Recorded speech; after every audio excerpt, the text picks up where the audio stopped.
पिछली वीडियो में मैंने बताया था ग्लोबलाइजेशन को लेकर के, वैश्वीकरण को लेकर के, कि क्यों अंग्रेज़ी भाषा हमारे लिए ज़रूरी है।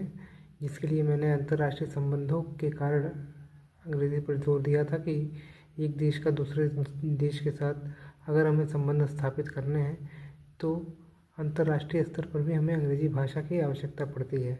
दूसरी चीज़ है कि कहा जाता है कि अर्थव्यवस्था किसी भी देश की रीढ़ होती है, और अगर रीढ़ कमज़ोर होगी तो पूरा शरीर कमज़ोर होगा। तो इसलिए आर्थिक स्थिति को भी देखा जाए, जो कि अंतर्राष्ट्रीय संबंध के अंतर्गत ही हम मान सकते हैं कि जो हमारी अर्थव्यवस्था है उसके लिए हमें बहुत से देशों पर निर्भर रहना पड़ता है, जिसके द्वारा हमारी जो सकल घरेलू उत्पाद है या और भी बहुत सारी जो तकनीकी चीज़ें हैं अर्थव्यवस्था के अंतर्गत, तो उसका ध्यान हमें रखना होता है, जिसके लिए हमें दूसरे देशों पर निर्भर रहना पड़ता है। तो इसलिए वहाँ भी हमारे लिए ज़रूरी हो जाता है कि हमारी जो भाषा है वो इस प्रकार की हो कि हम तालमेल स्थापित कर पाएँ।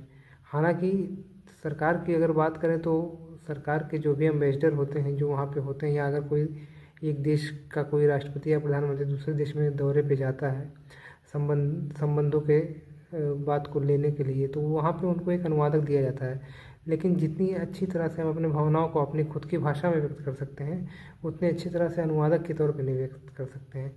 तो ये ज़्यादा ज़रूरी हो जाता है कि अगर आपकी खुद की भाषा इतनी अंग्रेज़ी अगर आपको आती है कि आप सामने वालों को समझ सकते हैं और अपनी बात उन तक पहुंचा सकते हैं, तो बस साधारण अंग्रेज़ी आपके लिए बहुत है, जो कि बहुत चुनौतीपूर्ण नहीं है, आसानी से सीखी जा सकती है। मैं क्लास में भी अक्सर कहता हूँ कि अगर आपको तैरना है तो आपको तालाब में उतरना ही पड़ेगा। केवल बाहर खड़े रहने से और तालाब को देखने से या किसी तरह के वीडियो देखने से आपको समझ में नहीं आ पाएगा। ना ही मैं आपको सिखा सकता हूँ, ना ही कोई और टीचर आपको सिखा सकता है। आपको खुद से वो चीज़ सीखनी पड़ेगी। धन्यवाद।